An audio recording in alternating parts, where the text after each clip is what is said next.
In 2014, on a busy street in Hong Kong, the body of a 15-year-old mixed-race girl was discovered. The girl was not only naked from the waist down, but also covered in bruises and restraint marks from being beaten and bound. Her private parts and anus were stained with blood and male fluids, and she had even been force-fed a large amount of wine. Within just 6 hours of the crime, the police successfully arrested the perpetrator, the 37-year-old unemployed man. Before the incident, he and the victim had never met. So what connected them? A dangerous, paid, private photo shoot. On December 10, 2014, around 8 a.m., Chen Lai-Gwen, a cleaner working at the refuel station on Portland Street, Mong Kok, Hong Kong, was approached by a short man who appeared to be in his 30s. The man claimed he was staying at a nearby hotel and had some items to throw away, but they were too heavy for him to carry alone. He asked Chang if he could borrow her handcart. Finding the man decent-looking and polite, Chen didn't think much of it and lent him the cart without hesitation. About 15 minutes later, the man returned, pushing the cart with an extremely heavy red, white, blue stripped plastic bag, and he struggled to move it. When Chang asked what was inside, the man simply said it was a large pile of junk. Trusting him, Chen even helped him lift the bag into the garbage bin. After disposing of the bag, the man seemed visibly relieved, thanked Chen, and left. But Chen grew curious about what he had thrown away. Once sure the man was gone, she opened the bag and was instantly horrified. It wasn't a junk, it was a corpse.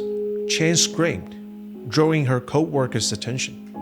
After seeing the body, they immediately called the police. An officer arrived at the Portland Street refuel station, securing the scene and collecting evidence. Forensic examiners soon followed, conducting a preliminary autopsy. Findings revealed the deceased was a girl, around 15 to 16 years old, slim in build. She wore a black tank top, but was naked below the waist. Blood was present around her anus.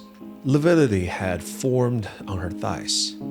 Her hands were bound in front of her head with multiple layers of tape, positioned in a fetal-like posture. Her ankles and neck were tied with plastic zip ties.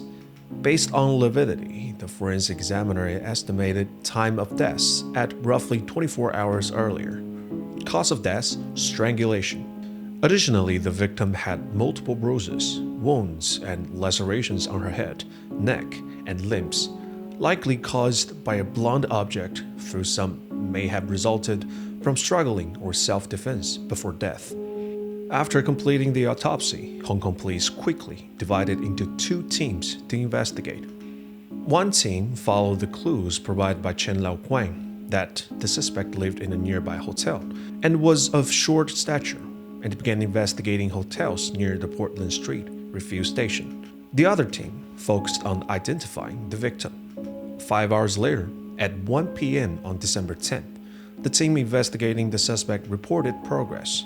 Through surveillance footage from Portland Street, they had spotted the suspect near the Harbor Plaza Hotel on Canton Road, 3 blocks from the refuel station. They also obtained the man's identity information. The suspect was identified as Lau Chenfai, 33 years old, formerly a security guard at HSBC, but dismissed 2 months earlier. Currently unemployed, he lived with his wife and mother-in-law in a tenement building on Kamfong Street. However, when police went to arrest Lau Chenfai, he was not at home. Soon after, the victim's identity was confirmed. Cao Whiteming, just 15 years old at the time of her death, was of Chinese-Thai mixed heritage from an ordinary family. Originally a high school student and Pol Pot 6 college, she had dropped out and left home after conflicts with her family, and moving in with her boyfriend Alok. Like many girls her age, Kok was passionate about cosplay. After leaving school, she used her attractive appearance to work as a waitress at a maid cafe in Mong Kok. During an anime convention, her elaborate makeup and accurate character portrayals gained attention from cosplay enthusiasts. Soon after, she began receiving offers from private photoshoots.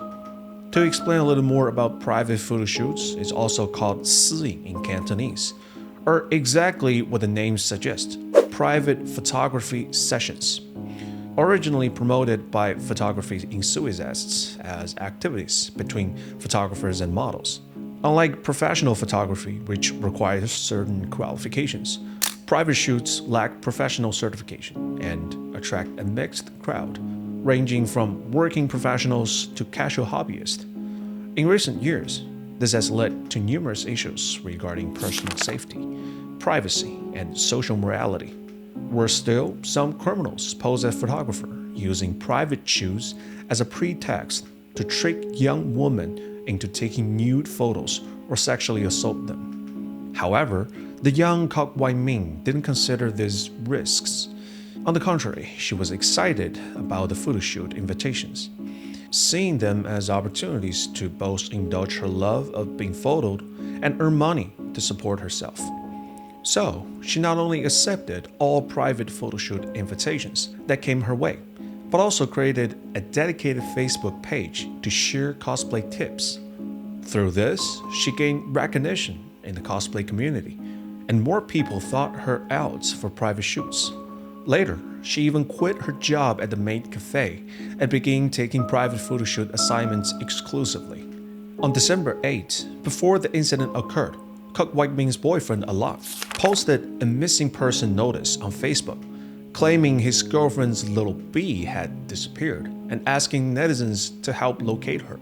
After obtaining this information, the police found no further leads. After compiling all the evidence, Lau Chen-fai, who was the last person in contact with Kok Wai-ming, was identified as the prime suspect. Officers then staked out near Liu Chen-fai's residence, waiting for him to appear. At 2:30 p.m. on December 10, police arrested Liu Chen-fai as he returned home. In his residence, they found a mobile phone sealed in a transparent plastic bag, a ketchup bottle stained with blood and hair, a tube of lubricant, and a pink digital camera. Faced with such irrefutable evidence, the captured Liu Chen-fai offered little defense. He confessed to his crime and revealed a motive. According to Lau's confession, on December 3, 2014, after seeing Kok Wai-ming's private photoshoot pictures on a website, he sent an inquiry message to the phone number she had listed. After receiving her reply, they agreed on photoshoot details and break times at a rate of 500 Hong Kong dollars for 2 hours. However, the scheduled December 3rd shoot was cancelled due to Kok's prior commitments, so they rescheduled for 5 days later, which Cox agreed to. 5 days later, on December 8th, taking advantage of his wife and mother-in-law's absence, Law brought Kok back to his tenement residence on Confang Street under the pretense that the clothing store outfits didn't meet his shooting requirements. Once inside, Lau demanded Kok change into extremely revealing Christmas attire for photos. Finding the outfit too provocative, Kok refused to wear it and remained unmoved despite Lau's repeated urging. Having been unexpectedly laid off 2 months prior and already in poor spirits, Lau became enraged by Kok's defiance. Compounded by his recent unsuccessful job searches, in a fit of anger, he grabbed a nearby glass ketchup bottle and struck Kao's head over a dozen times. During the assault, Kao desperately resisted, but her physical strength proved no match for an adult male. Her struggles only further incited Lau's fury. After dozens of blows, Lau bound Kok's head and hands with tape to restrain her. Seeing Kok completely immobilized and silenced, Lau's dark impulses took over.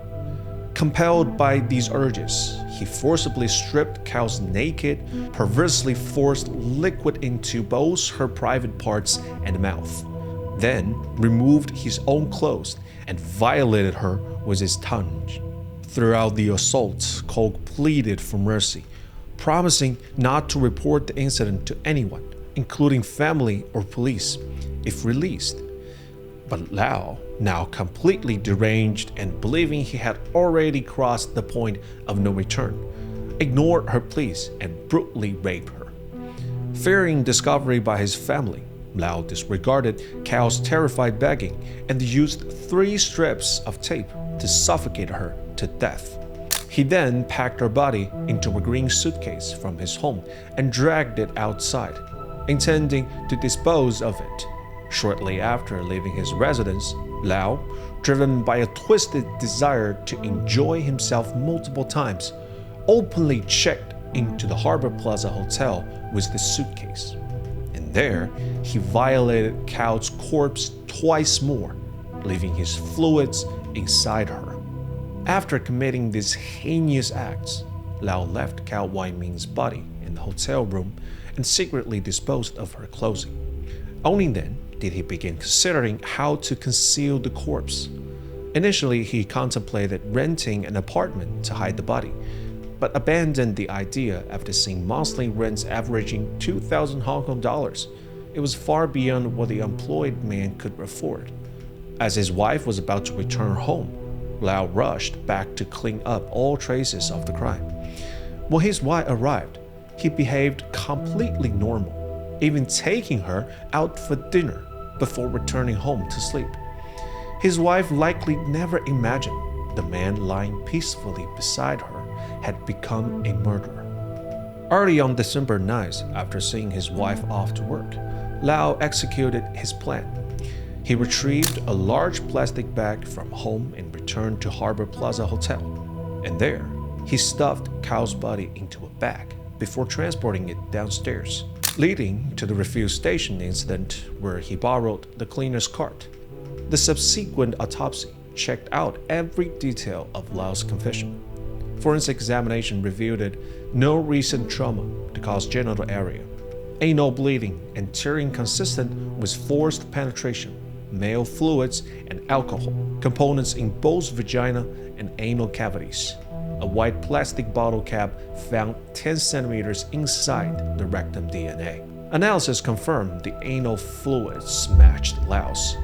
Despite overwhelming evidence, Lau attempted to shift blame onto his victim, coldly asserting that none of this would happen if she hadn't refused me. Neighborhood interviews and psychological profiling revealed disturbing patterns in Lau's background that may have contributed to his brutal actions. From childhood experiences to his recent unemployment, investigators pieced together the possible motivations behind this horrific crime. Lau Chun-fai was a Hong Kong local born in 1977 into a violent family. His mother was frequently beaten by his father, which led to her mental health issues. Besides Lau, his parents had another son, his elder brother, who was also developed mental problems after witnessing years of domestic violence against their mother. Growing up in these circumstances, Lau received little parental guidance. When his parents eventually divorced and he was assigned to his mother's custody, his brother became bedridden after a failed suicide attempt by jumping from a building, consuming all of their mother's attention. As their younger son, Lau was treated as superfluous. He was often neglected, become introverted and sensitive. Even when sexually assaulted by a stranger in a public toilet as a child, he dared not tell his family. At school, coming from a family without status or influence, Lau was placed in the worst class.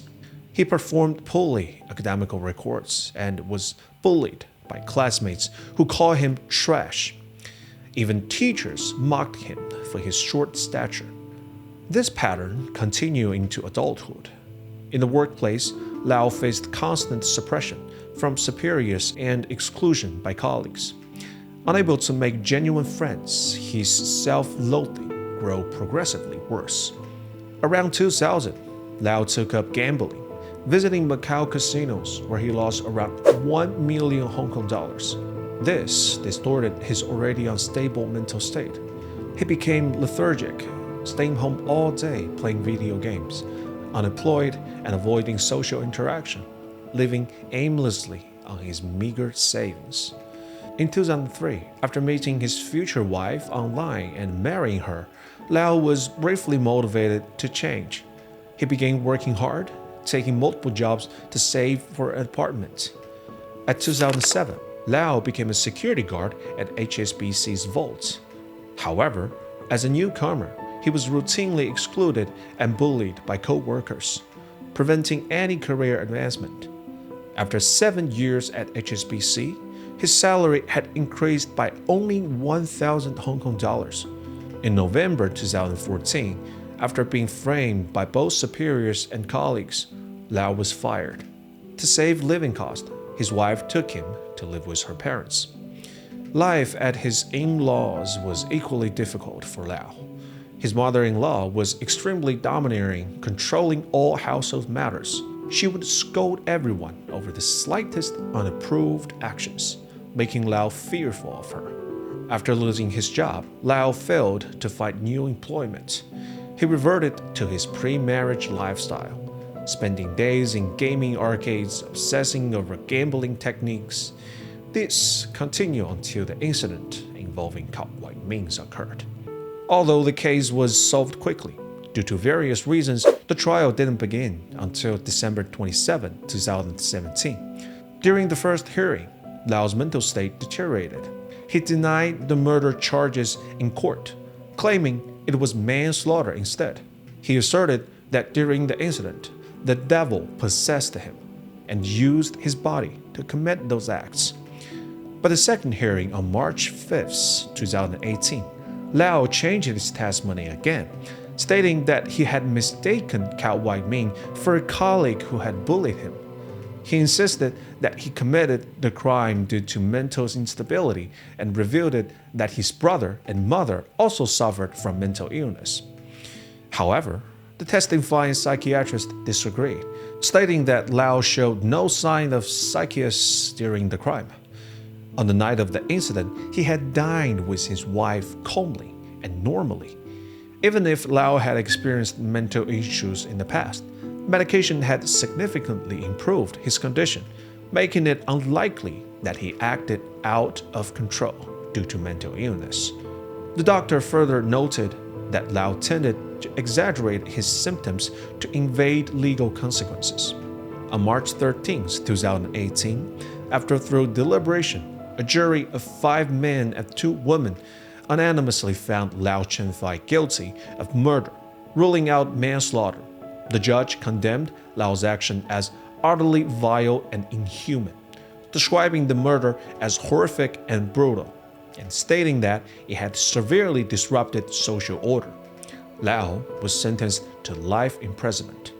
After the case details were made public, the involvement of controversial elements such as cosplay, private photoshoots, and ambiguous social media interactions led some to associate these activities with illicit behavior. Some even speculated maliciously that Kok Wai Ming had engaged in inappropriate transactions under the guise of cosplay. And photographers and private photoshoots were unfairly stigmatized as a result. However, while trusting strangers and participating in private photoshoots may have contributed to Kok Wai Ming's tragic fate, these factors do not excuse Lau's crimes, nor should they be weaponized to blame the victim, with accusations like she was too young to know better or she shouldn't have done private shoots. In reality, Lau had never participated in private shoots before targeting Kok. It was merely a means for him to find a victim. The case underscores how social biases can distort perceptions of victims while overlooking the true culpability of perpetrators.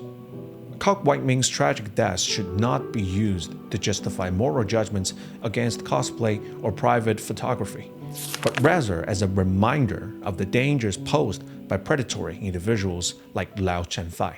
This is Charles bringing you crime story analysis. If you like this channel, please like, subscribe, and turn on the notification button. Have a case you want me to dig in and share? Leave a message on the comment section, and I will see you next time.